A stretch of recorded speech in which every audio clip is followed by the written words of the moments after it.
মালাকুল মউত আল্লাহকে প্রশ্ন করছিলেন, দায়িত্ব তো দিছেন, পুরা করতে হবে, কোনো দ্বিমত নাই। কিন্তু মনে ভাবে মানুষ সারাদিন আমার নামের চর্চা করবে, খালি বলবে এই লোকটার কোনো কাজ নাই, শুধু সারাদিন গাজীপুরে ঘুরতে থাকে, যাকে মনে চায় তাকে উঠায় নিতে থাকে, সারাদিন আমার আলোচনা করবে, মানুষের মুখে মুখে থাকবে। তো আল্লাহ প্রতি উত্তরে বলছিলেন, সাআজআলু লিল মাউতি সাবাবা, আমরা মৃত্যুর কারণ বানায় দিব। ইয়াযকুরু সাবাব ওয়া ইয়ানসা, মানুষ কারণ নিয়ে আলোচনা করবে, তোমার নাম ভুলেও নিবে না। এখন নাম নিতেছে ডেঙ্গু, কয়েকদিন আগে নাম নিছে করোনা, কখনো নাম নেয় স্ট্রোক করছে, কখনো নাম নেয় এটা সেটা, ঠিক না? হ্যাঁ, আরেকটা কারণও আছে। শুধু নবীজির দিকে তাকায় এই উম্মতের জন্য আল্লাহ এটা করছেন, এই উম্মতের জন্য। এই উম্মতকে আল্লাহ আখিরাতে শাস্তি দিতে চান না। হায় হায়, উম্মত যদি নবী চিনত। আয়সা পড়ছি অবেলা, তো হাতে সময়ও নাই, আর হইল ওয়াজ মাহফিল, অন্য কিছু হইলে হয়তো ওইদিকে চলে যেতাম। নবীজি শুনানের সময় আমার কাছে এখন নাই। যে উম্মত নবী চিনে না, নবীর কারণেই আমরা পাইছি। এই উম্মতকে শাস্তি আল্লাহ আখিরাতে ইনশাআল্লাহ দিবেন। হ্যাঁ হ্যাঁ, দেয় তো দেয় কি কইরা, যার উপরে 3-3 বার কুদরতি হাত লাগছে। কয়বার? সৃষ্টি লগ্নে একবার, বাছাই পর্বে একবার। আমরা বাছাইকৃত হুয়াজতাবাকুম জাহিদ, শুধু শুধু বলেন নাই, জাহিদু ফিল্লাহি হাক্কা জিহাদি। উম্মতে মুহাম্মাদি, আমাকে পাওয়ার জন্য যতটুকু শক্তি আছে সব লাগায় দে না। তোমাদের সেজদার জায়গা দিয়া নূর ফুটা বাহির হবে, নামাজ আর উজুর জায়গা দিয়া নূর ফুটা বাহির হবে, আর কারো বাহির হবে না, তোমাদের বাহির হবে। কেমন নূর? ইয়াসা বাইনা আইদিহিম ওয়া বিআইমানিহিম, নূর সামনে ঘুরতে থাকবে, ডাইনে ঘুরতে থাকবে, বামে ঘুরতে থাকবে, পিছে ঘুরতে থাকবে। রিয়াদুস সালিহিনের কিতাবে হাদিসে আছে, নবীরা পর্যন্ত দেখা আক্কা বাক্কা খাবে। এরা কারা? উম্মত তো খাবে, খাবেই। ফেরেশতারা বলবে চিনো না বুঝি, ঠিক না? সবাই শেষে আসছে, তো কোত্থেকে চিনবা? তোমরা তো ওই সময় ছিলাই না। এটা উম্মতে মুহাম্মাদি, উম্মতে আজকে এই উম্মত নবী চিনে না, দাবি জানে না। শের জায়গায় চলে আসছি, আর কিন্তু লম্বা হবে না। আল্লাহর দাবি আমাদের কাছে, আল্লাহকে রাজি। যদি এই ছোট জীবনটা সুখে থাকতে চাও, আল্লাহ পাওয়া ব্যতীত সুখ হবে না। রব্বে কাবার কাছে যদি আল্লাহ পাওয়া ব্যতীত সুখী হইতো, তাহলে দুনিয়ায় সবচেয়ে বেশি সেলিব্রিটিরা আত্মহত্যা কোনদিন করত না। সবকিছু পাওয়ার পরেও নিজের পিস্তল নিজের মাথায় রাখত। সবকিছু থাকা সত্ত্বেও নিজের টাকার কিনা রশি নিজের গলায় কোনোদিন লাগত না। উন্নত বিশ্বে কোনোদিন আত্মহত্যার প্রবণতা এত বেশি হতো না। আমাকে বুঝাইতে হবে না, আমি চিনি জাপানে আত্মহত্যা কোন জায়গায় করে। আমি দুইবার যেয়ে দেখা আসছি, পাহাড়ও দেখছি, সমুদ্রও দেখছি। আমাকে বুঝাইতে হবে না, আমি চিনি আমেরিকাতে সেলিব্রিটি কয়জন আত্মহত্যা করছে, যাদের নাম মাটিতে পিতলের অক্ষর দিয়া খচিত করা আছে। আমি ওদেরকে চিনি লস এঞ্জেলিসে। আমি যদি না চিনতাম তাহলে আমাকে বুঝাইতে পারতাম, আমি চিনি ওদেরকে। সত্য এটাই, সুখ তো আল্লাহ পাইলে হবে।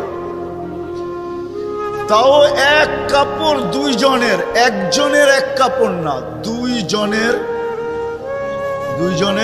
নামাজ সালাম ফিরাইতে দেরি, উঠা দৌড়াইতে দেরি করে না। আল্লাহ রসুল টাইকা দাঁড় করাইছেন, সালাম ফিরাইতে দেরি, দৌড়াইতে দেরি করো না। কারণটা কি? নামাজের পরে দোয়া আছে, তসবিহ আছে, তাহলিল আছে। আমি কথা বলি, তুমি শোনো না।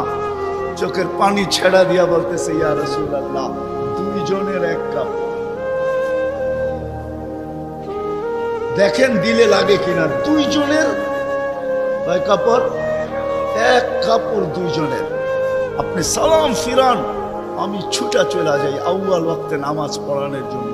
খুলা দেই, নামাজ পড়ে ওই ঘরের সুখ দেখাইতেছি, সুখ। স্ত্রী স্বামীর গাল ধরা চিমটি কেটে বলতেছে আমি জান্নাতি। বলছে তুমি কি করে জান্নাতি? বলছে কেন? সবরের জীবন চলতেছে, সবরের বদলা জান্নাত। কোনদিন তোমার কাছে চাহিদা তো দূরের কথা, নিজের মনের কাছেও করি নাই। অভিযোগ তো তোমার কাছে দূরের কথা, অন্যের কাছে দূরের কথা, মনে মনেও কোনোদিন অভিযোগ করি নাই যে আরেকটা কাপড় আনে না কেন। সুখ এটার নাম। স্বামীর চেহারাটা একটু মলিন হয়ে গেছে তো স্ত্রী আবার চিমটি কেটে বলতেছে চেহারা মলিন কেন? তুমি জান্নাতে চলে যাবে। আমি তুমি কি আমার মতো স্ত্রী পেয়ে শুকরিয়া আদায় করো না? হাসতেছে, বলতেছে পাগলি, একবার ডেলি 100বার। তাইলে শুকুরের বদলাও জান্নাত। কোনজনে জান্নাতে যে ফুর্তি করে। ইতিহাসের পাতায় খোঁজলে পাওয়া যায় ইব্রাহিম ইবনে আদহাম রহমতুল্লাহের জীবন অতি অল্প কথায় চেঞ্জ হয়েছে, পরিবর্তন হয়েছে। উনিও কিন্তু রাজা ছিলেন, বলখ নামী এলাকার বাদশাহ ছিলেন, যেটা এখন ইরাকের অন্তর্ভুক্ত।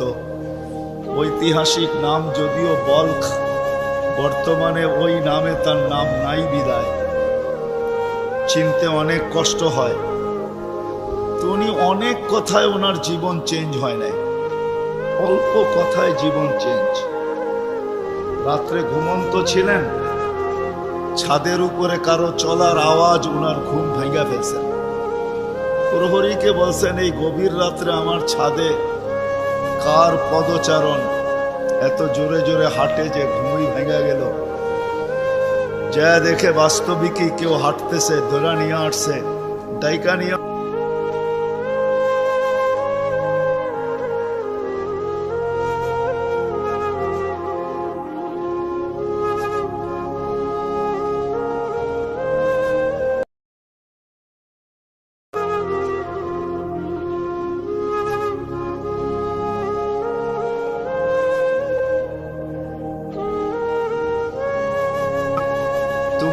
খুঁড়ছে চলে আসছো ছাদে।